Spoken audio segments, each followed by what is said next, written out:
Assalamu alaikum, everyone. Thank you. Thank you all for coming.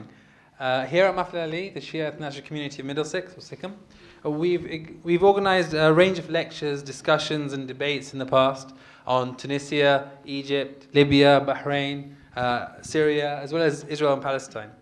And today is part of our interaction with key foreign policy issues of the day. We have a debate on this House believes that drone attacks are a required method to spare a full-scale war. The proposer of the motion is Robert Ould. He's a director of the right-wing think tank, the Bruges Group. He has a degree in politics and a master's in communications management. Robert has been a Conservative councillor in Chiswick since 2002. He has been debating on a range of public fora, including the BBC, Sky, and Press TV. On the other side is Dr. Ali Latif. He's a specialist in public health and a long-standing debater with particular interest in American foreign policy.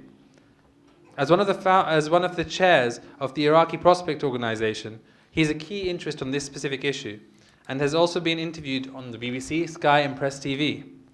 So the format of the debate is as follows. We're going to start with a few minutes from each side, about 5 minutes from each side, to set out their positions. We'll start with Robert. We'll then have about 3 minutes for each side to rebut the opening statements. Following the rebuttal, we'll have a chance for audience participation. That's you guys.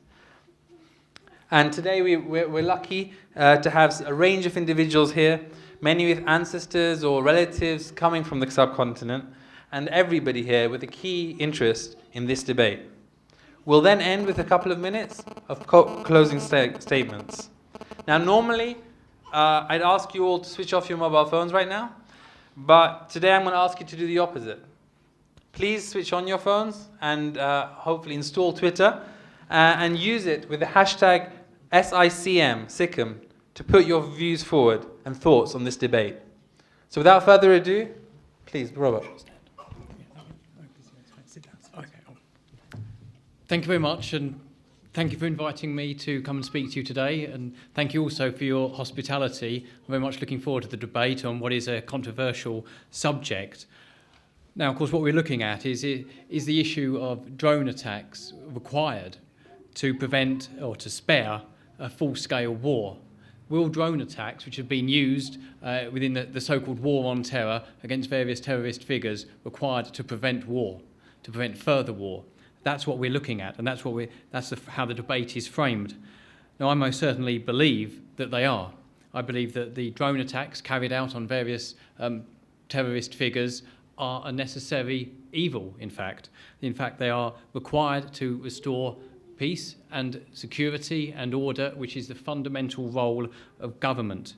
The governments that have been conducting drone attacks, I presume that we're looking at mainly, is America and other Western nations, have been involved in what is known as the war on terror, which we'll all have views on. But the West has been dragged into that conflict, has been dragged into this battle, and must, of course, take the necessary actions to make sure that security is restored and to prevent further attacks on other countries. So the elimination of various terrorist figures is required, and drone attacks are one of the most precise and even surgical ways of doing that. Of course, they have the advantage that drone attacks are, of course, monitored by senior figures within the militaries and even within the governments that carry out those attacks. Informed decisions can be taken as to whether a certain person should be killed by the drone. And of course, those people are higher up than just normal, ordinary soldiers, and are therefore more accountable, often accountable to democratically elected figures.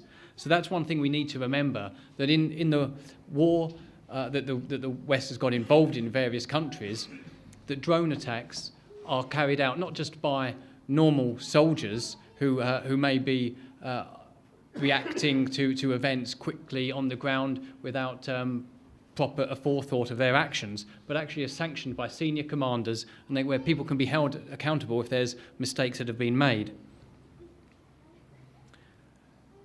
Now, I've looked into the issues regarding insurgencies and guerrilla warfare. I've wrote a book which will be published in October, is not out yet, but will be published in October. It looks at the lessons that the West and various countries can draw from being involved in other guerrilla conflicts around the world earlier in the previous century. And the West has got involved in a conflict in Afghanistan. Now, leaving that to one side, the right and wrongs of getting involved in the fight there against the Taliban and Al-Qaeda, the West has got involved. And victory needs to be won, or the consequences could be very severe. We saw that, we've seen from history how Osama bin Laden, after following the attacks on American forces in the Lebanon, he believed that Western countries were vulnerable to, and could be influenced and controlled by terrorist attacks. That must not be a situation that lasts. It must be a situation where various terrorists are eliminated. Now, one thing we need to remember is that when involved in this war on terror, which has the potential to drag various nations deeper into conflict, is that the people who are classed by the West as terrorists are operating outside of the law of the countries that they belong in. They're not answerable to any state. They're not accountable to anyone but themselves, and they're in some senses criminal masters. So really there is a difficult legal situation regarding how to deal with them. They can't be taken to a country in the West where they haven't yet committed a crime, or sometimes they have, but they can't, and tried. There must be a sanction taken against them, and the job of the state is to protect its citizens.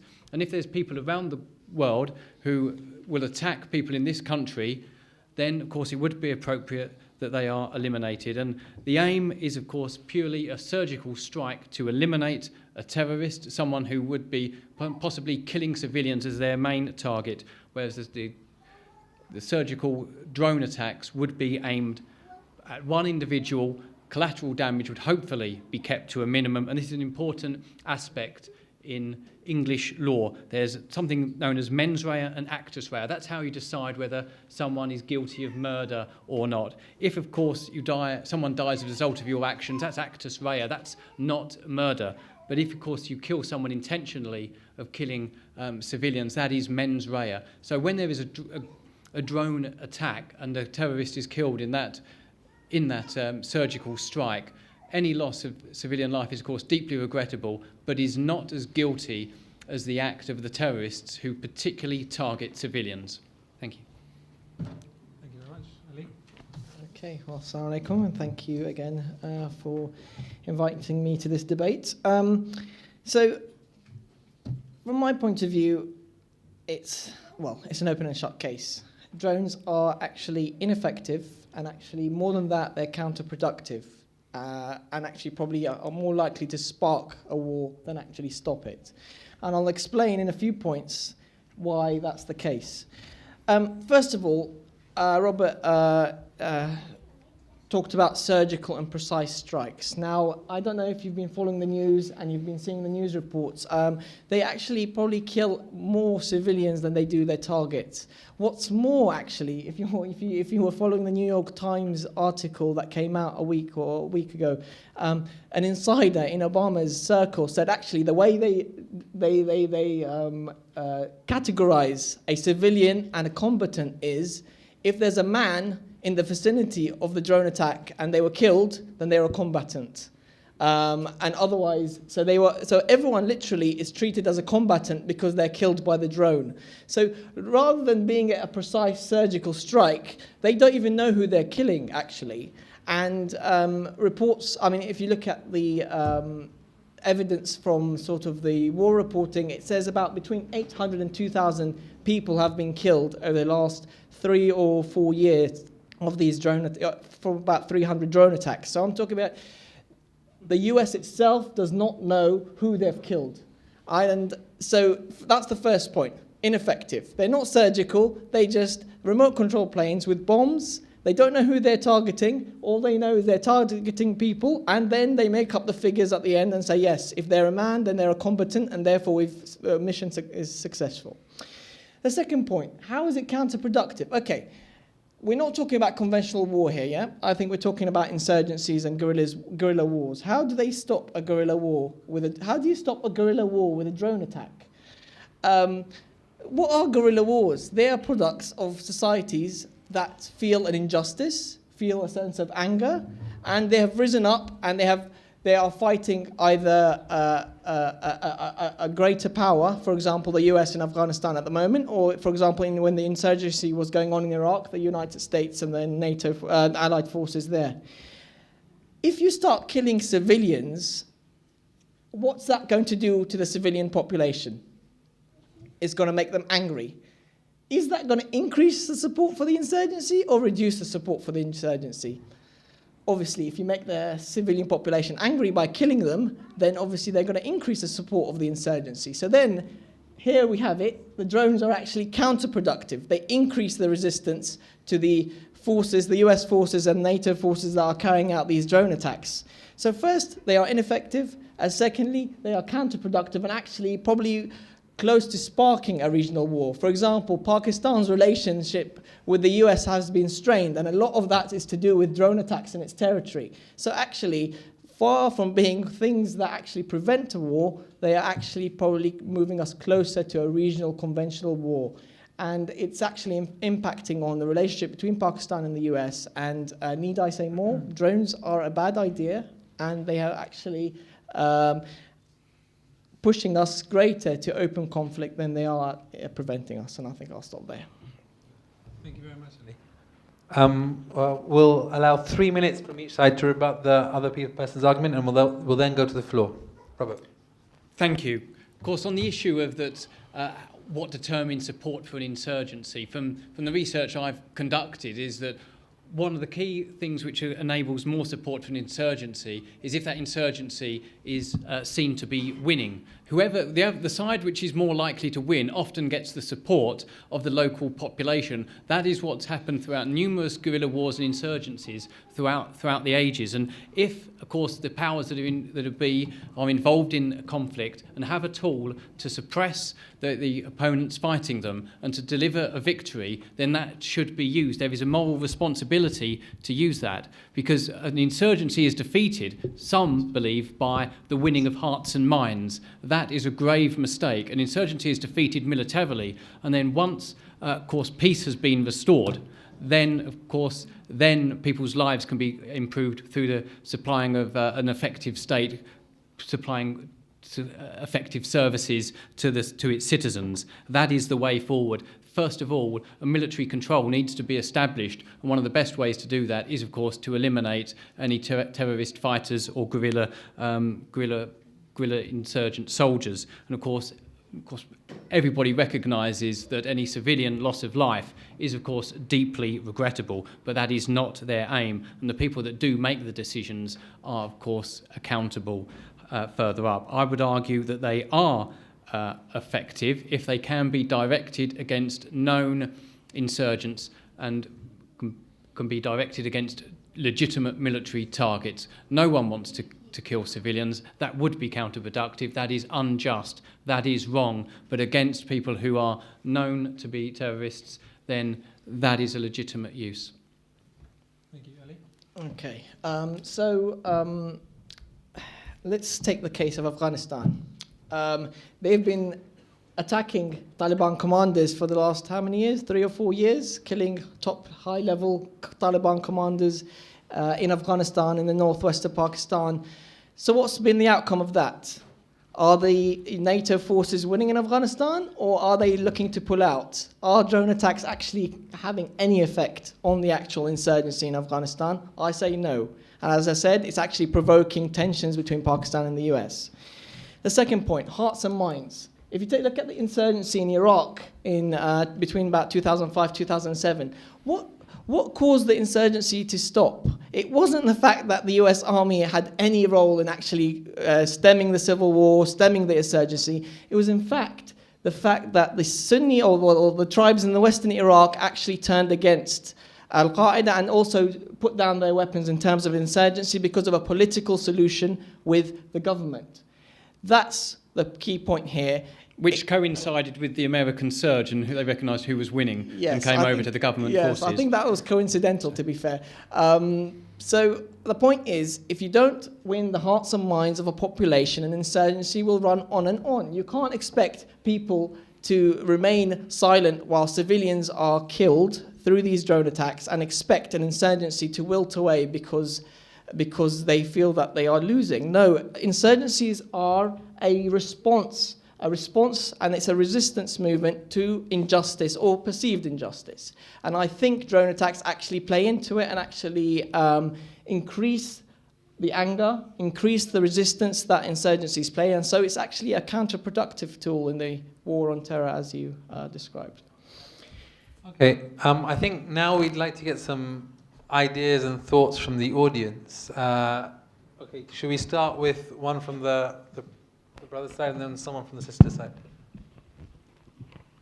How would you feel if some of the relatives of the civilians who were massacred by drones tried to make a counter-drone attack on the terrorists based in Nevada, which is the control center for these assassinations? Would you feel the same way?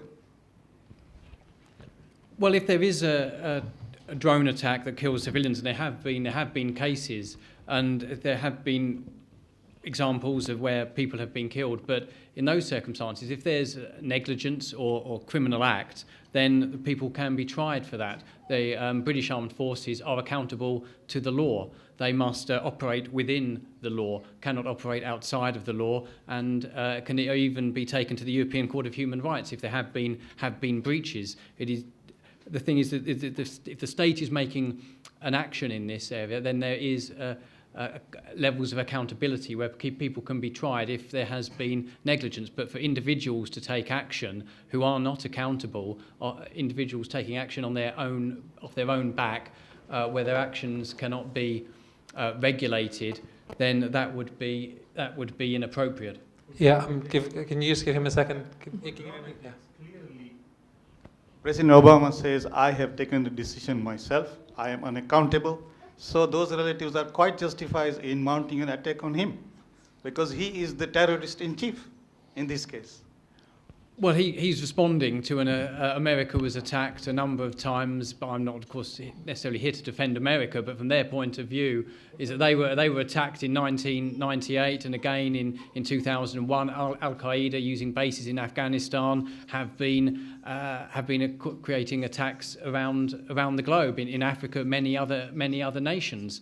Now, of course, we need to understand is that Afghanistan needs law and order. The insurgency there is partly driven by criminality. It's partly being whipped up by some forces within the Pakistani intelligence services and perhaps even quite high levels of the Pakistani government. Afghanistan needs law and order to be imposed. And if drone attacks can help with that, then that would be welcomed. Of course, civilian deaths are, of course, wrong and regrettable. But, of course, this is possibly not the best example, but we can see that Israel carried out drone attacks. And just to mark their effectiveness, they carried out drone attacks on various Hamas figures. Of course, they did, the Palestinians have very difficult circumstances that they live in as a result of Israel, but we see how Hamas changed their behaviour when, of course, their senior figures were eliminated by Israeli drones. That's not a justification of Israeli action. That's an example of how drone attacks can actually work, because Hamas now doesn't believe in attacking Israel via rockets. Of course, those rockets are still going on from other sources, but that's not a justification of Israelis' action.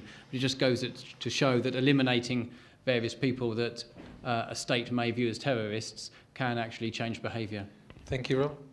Just on that point, I don't think drones have actually reduced the support for Hamas in Gaza, nor have they actually. I mean, and it's disingenuous to just pick out drone attacks. It's been a sort of socio-economic blockade of Gaza over the last few years. It's been the wall. They've successfully contained Gaza. I wouldn't say drone attacks by themselves have reduced any sort of support for Hamas, nor have they reduced the terrorist attacks by Hamas in that way. The second point is, if you are a civilian in Afghanistan and your family has just been killed by a drone attack, do you think that it will increase your support for the Taliban or decrease it?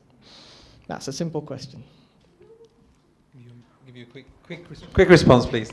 Well, if the drone attack were to eliminate a terrorist and to show that the life expectancy of someone that takes arms up against what some may consider to be the lawful government of Afghanistan, because Afghanistan's not in legal occupation, it's supported by, the state is supported by the West, but it is a freestanding government which has some degree of legitimacy, that if that is shown that taking up arms against the legal state shortens one's life expectancy, then that's less likely to happen. Okay, yes, Khadija. I'd just like to focus on something you said quite early on in your speech. You called the drone attacks a necessary evil. And I'd just like to ask you why you described it as an evil, why not a necessary act? Does it imply that there's no more legitimacy to the drones? I mean, why classify it as an evil? Well, that's a turn of phrase, as something which is undesirable can be described as a necessary evil if there's something which is undesirable takes place. But evil itself is not, of course, the aim of it. It's not there to inflict harm against. So of course, that may in fact be the outcome if there's if the drone has been misdirected or the wrong decision has been made. But it's not there to target women, children, or non-terrorist forces. If it is directed against a terrorist, then that would be legitimate. Of course, it's it is regrettable if there's any loss of life, but in some circumstances that may be appropriate. Can I just follow on from that? You kind of distinguish between mens rea and mens actus, Actus rea and mens rea. Sorry. Yeah. And you argue that there is no deliberate intention to harm these civilians, but arguably indifference to civilian life is, or in some senses, almost worse, because it's almost like you don't even care. And so I can't see any difference between the two.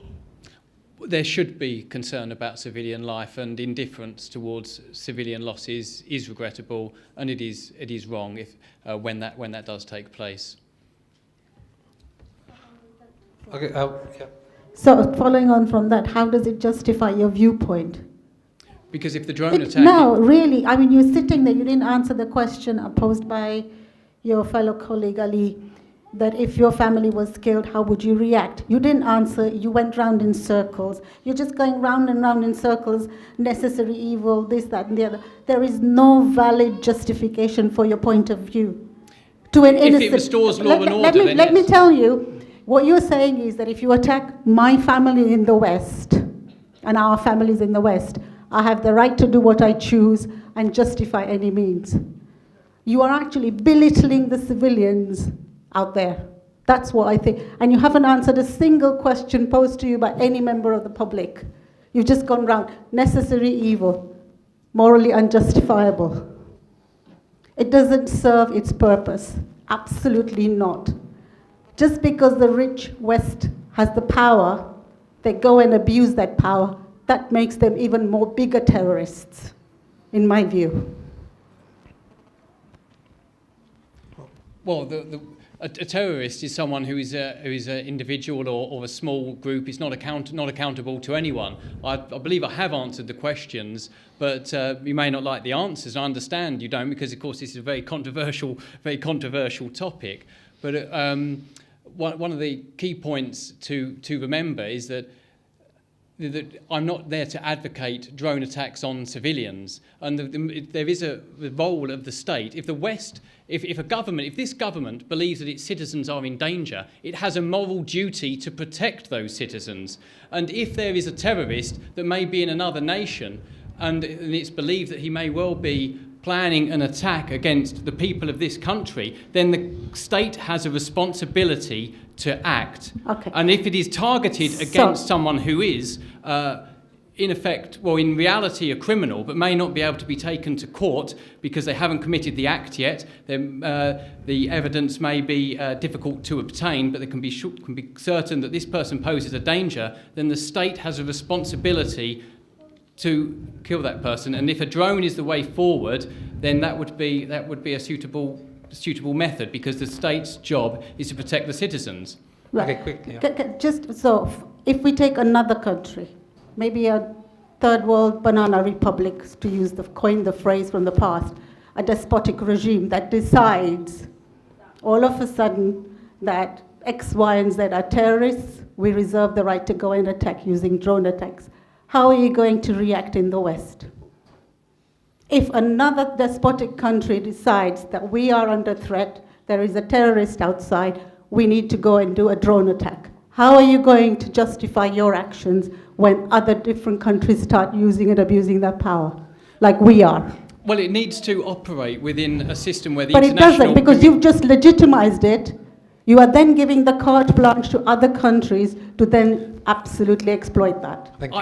I would argue not, because it has to operate within the international community. The United Nations, which is a collection of has many problems, I know, has sanctioned that the forces be sent to Afghanistan, the ISAF, the International Security Forces for Afghanistan, to shore up what some perceive to be the legitimate government there.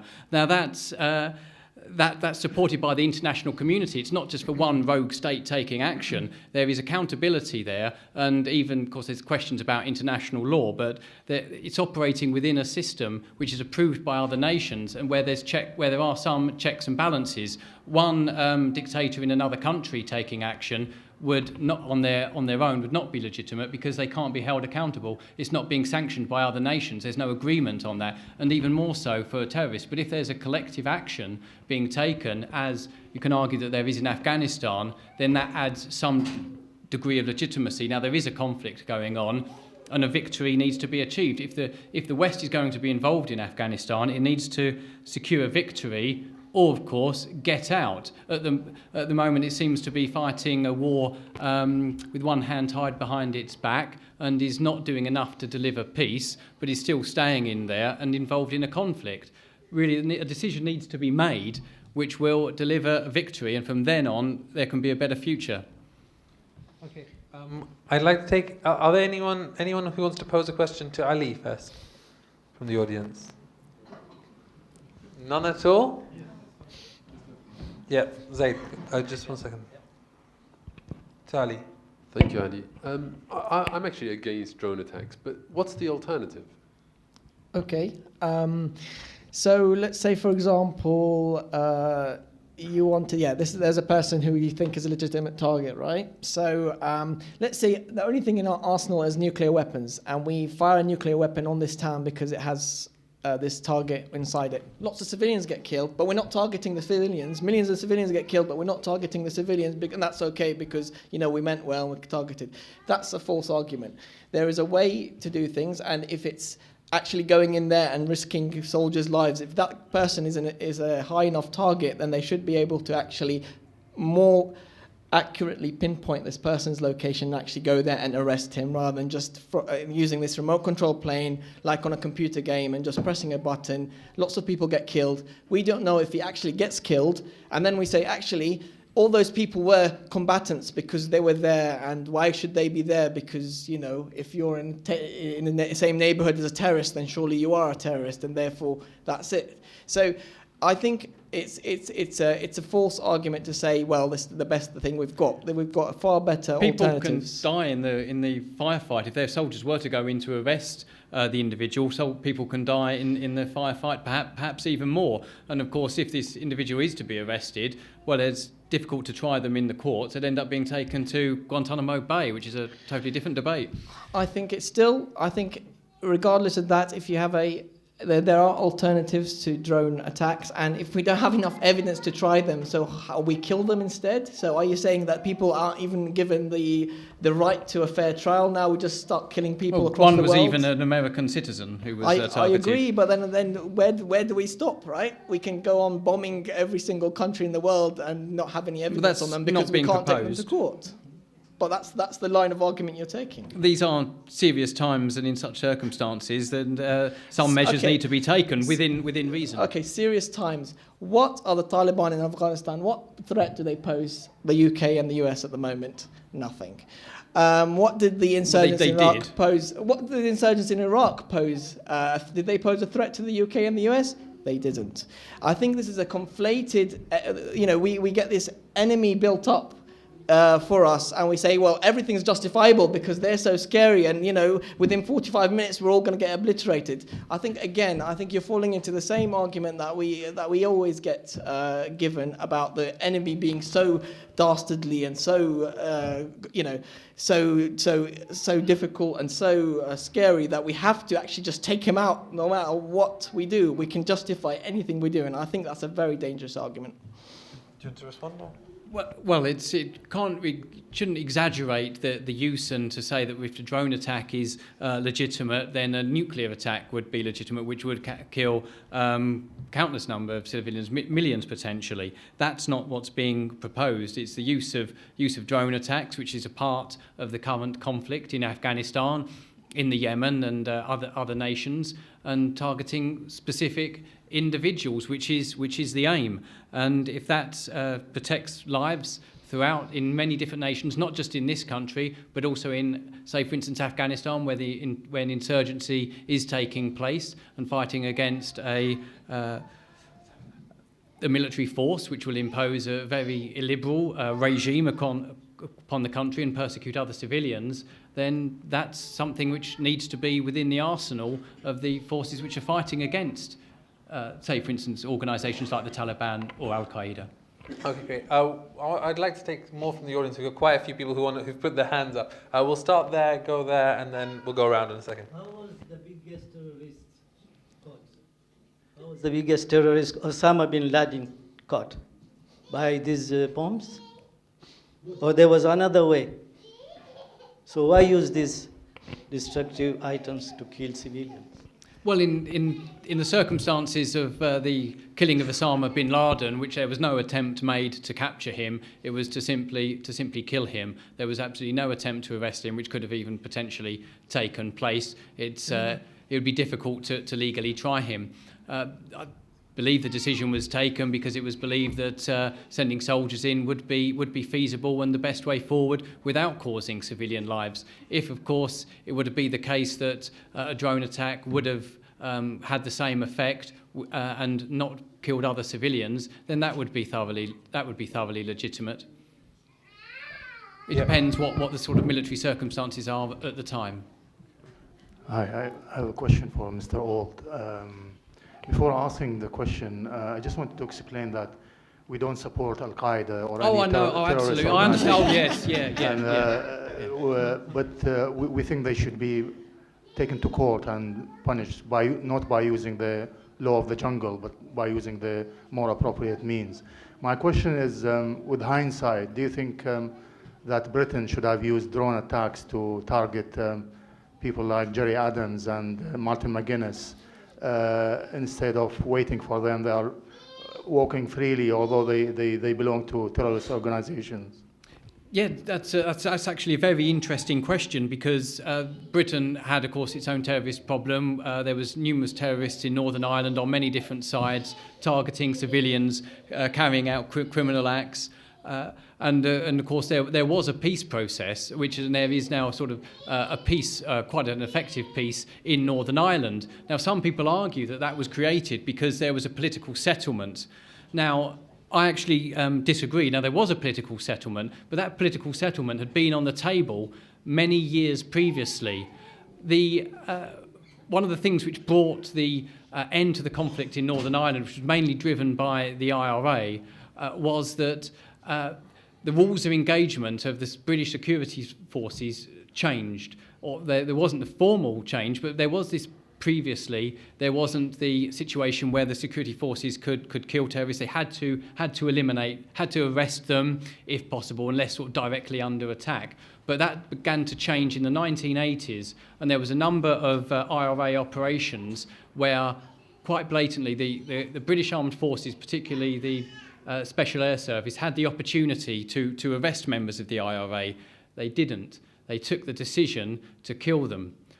And of course, there was then this marked drop in IRA violence because joining an organisation, if you're more likely to die, it suddenly loses its lustre. And the IRA recognised that the war was effectively lost, and that although there could still be some level of terrorism, they couldn't militarily defeat the British government, and the British government wanted a political settlement.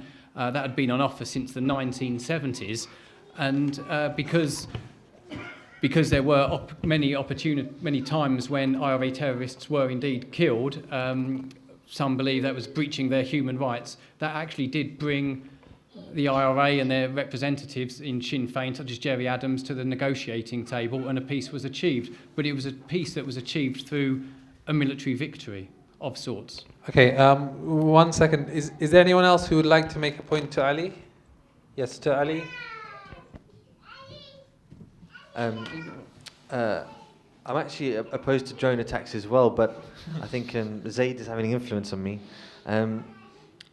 What about, the question to Ali, what about if there was an imminent threat to our security in the UK? Now, let's be honest, I mean, these guys in Yemen, in the mountains, with goats and stuff, you can't get up there, you know, and GPS doesn't hover over there, so you can't get the accurate bombing, so they're going to have to carpet bomb all the mountains. How would they get to these underwear bombers and these guys who are ready to board these planes, and say the intelligence is provided by, like, only 2 months ago, I think a Saudi was providing intelligence to the British services that there was an imminent threat to the security in the United Kingdom and to all of us who fly in planes. Okay, thank you. Yeah, I think, yes, you're right. It's a difficult situation. And I think if in an ideal world, if you said, okay, you could take out the let's say the terrorist, I would say I'd still reject it, because I still believe there's an alternative. And if we are a civilized country and we believe in the rule of law, then we have to try whatever we have in our means to actually apprehend people and arrest them if they haven't even actually carried out an act, and you're killing them without a fair trial, without sort of the rule of law, without actually expending alternatives that might bring you in danger. I totally agree. So let's say, for example, an SAS mission will put soldiers' lives at risk. I am not denying that. But is the alternative to actually rip up the rule book and say, actually, we don't believe in the rule of law for people who are not, let's say, from civilized countries, and we can wantonly, assassinate them wherever they are. I totally reject that, even in that situation.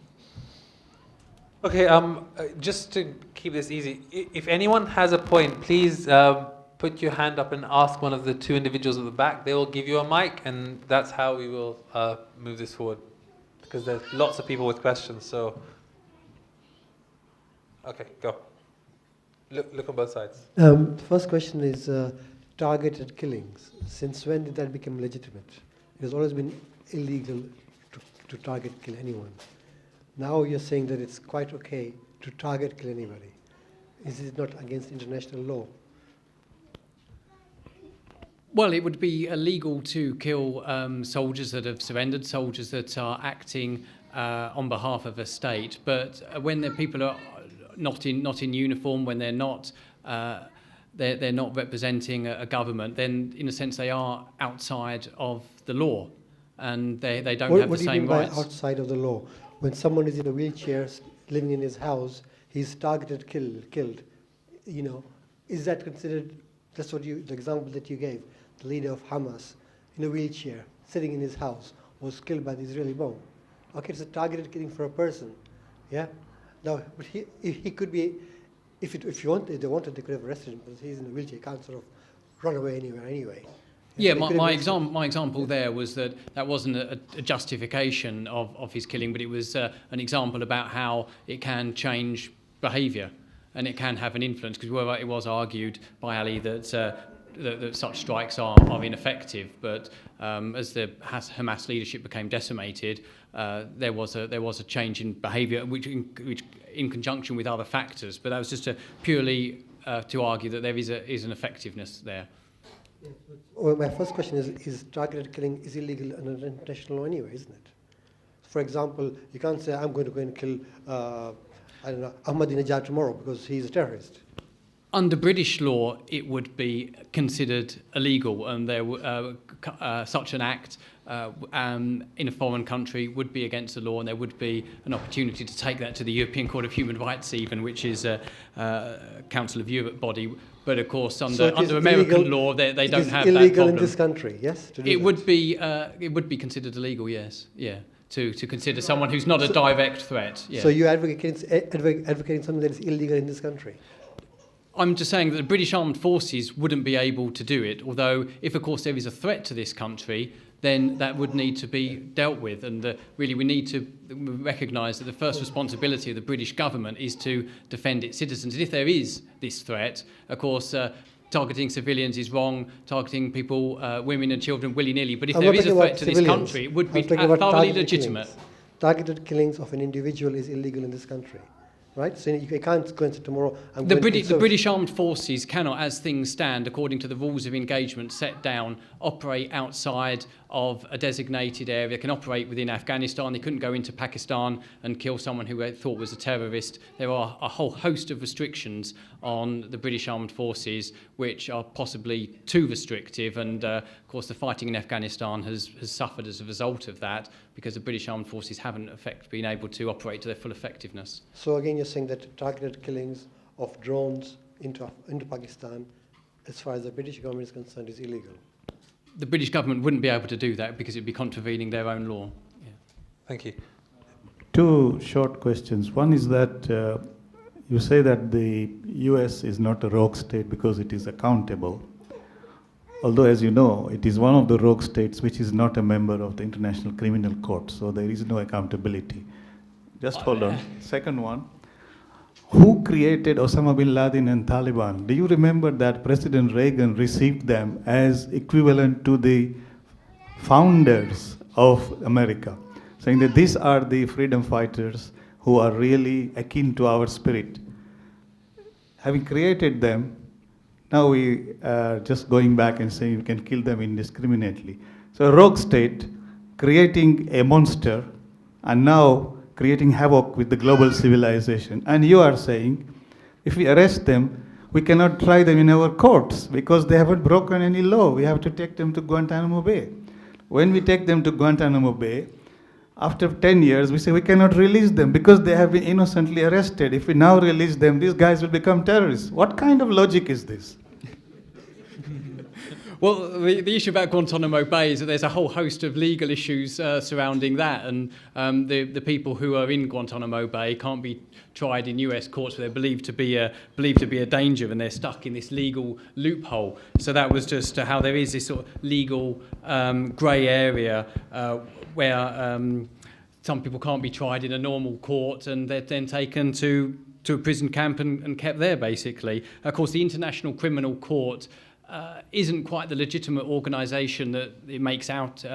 It's only ever, I've actually been on Press TV discussing it, but it only ever tried people from Africa, and it's set up by various interests around the world, and some even business interest. But yeah, the Americans, of course, were sponsoring the fight against the Soviet occupation of Taliban, of Afghanistan, and many people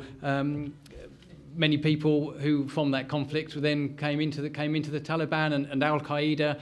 But of course, what we need to remember is that the country which really destroyed Afghanistan was the Soviet Union, which invaded and destabilised the whole nation. So that's where that's where the conflict truly began, and America was operating in a different environment then, and clearly made a mistake when they supported people that became aligned later in their careers with Al Qaeda. There was one person I understand who was in Afghanistan called Abdul Haq, who was a respected individual, but he wasn't supported by the West because the Pakistani intelligence services directed American involvement towards extremist figures like Osama bin Laden, which was of course a mistake, but hindsight's a wonderful thing.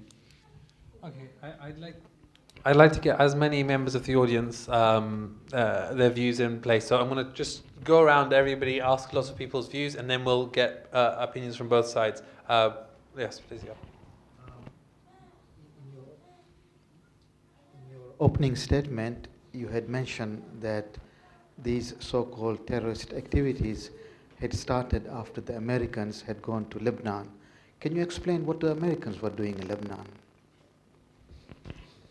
Well, there was a war which had been started in Lebanon. It had previously been under Syrian occupation. There was the Israelis went in. The whole country became deeply destabilised. America and France went in as traditionally it was a French-mandated territory. America was there. They were attacked and made the decision to withdraw. Now they were there, but that was an example of how some people believe that terrorism works and that terrorism can force a state to change its foreign policy. That was purely an example, given the rights and wrongs of American involvement in the Lebanon are a sort of different area, but of course the Lebanon had a whole host of problems and sectarian conflict which some force needed to resolve, and since the Israelis had gone in and driven pretty much the Syrians out and the Palestinian influences that were there, there was anarchy and a dreadful war which lasted for many years afterwards. But the attack on the American forces in the Lebanon was an example of how Osama bin Laden thought that terrorism worked and that through doing such actions he could defeat a superpower. Go.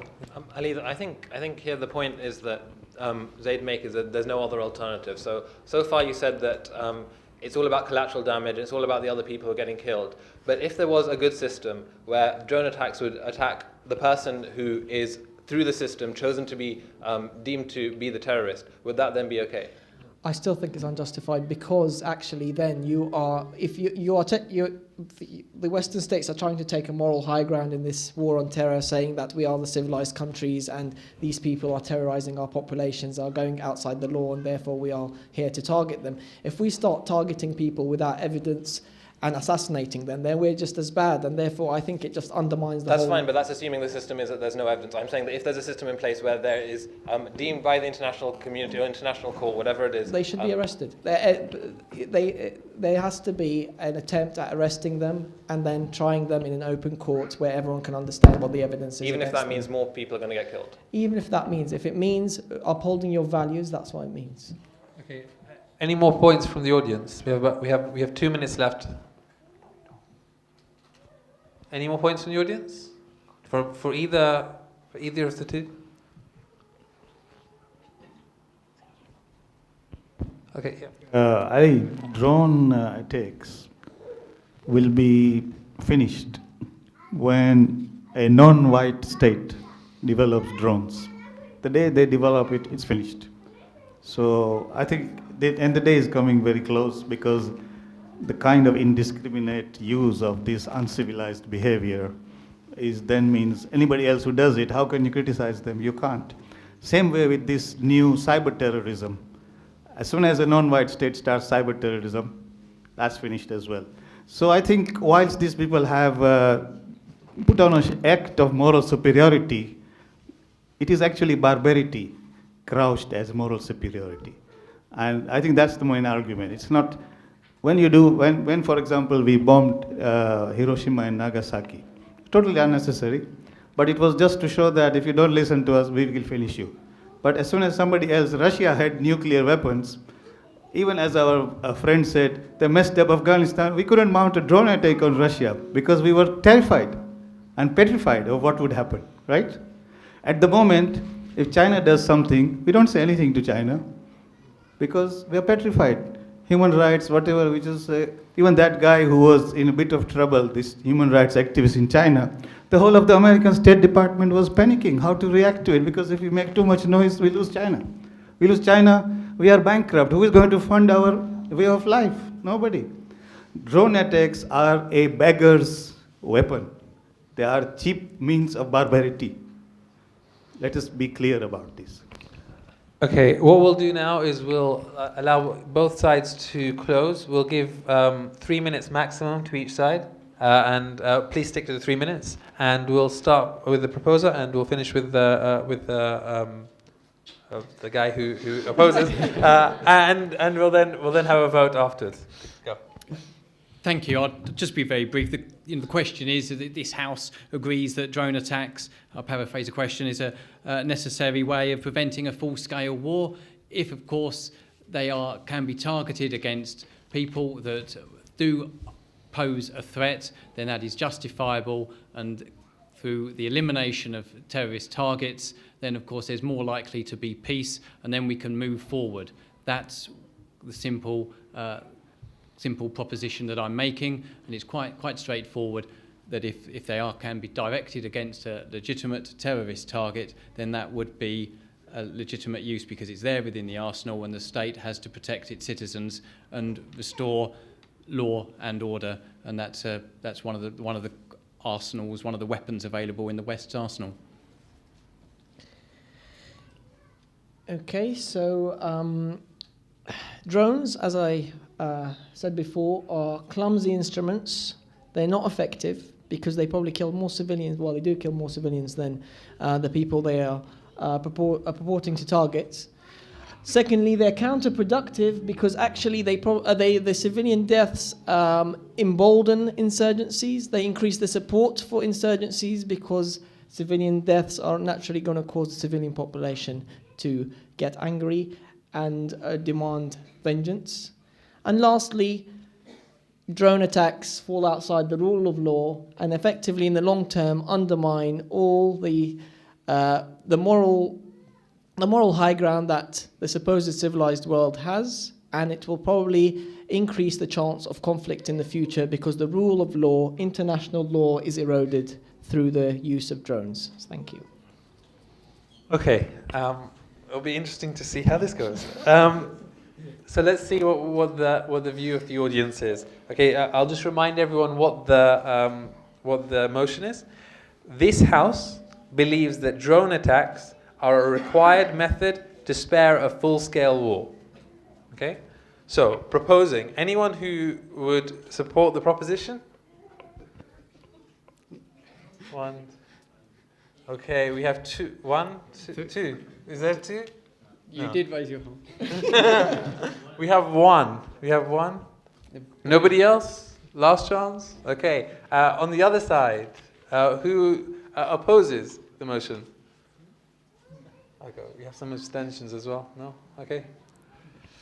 It looks like the motion fails, unfortunately. Okay. Thank you very much to both Robert and to Ali for debating today. And thank you all for participating. The Twitter debate was quite interesting on the side as well, and hopefully you can all join us for more of our programs in the coming weeks.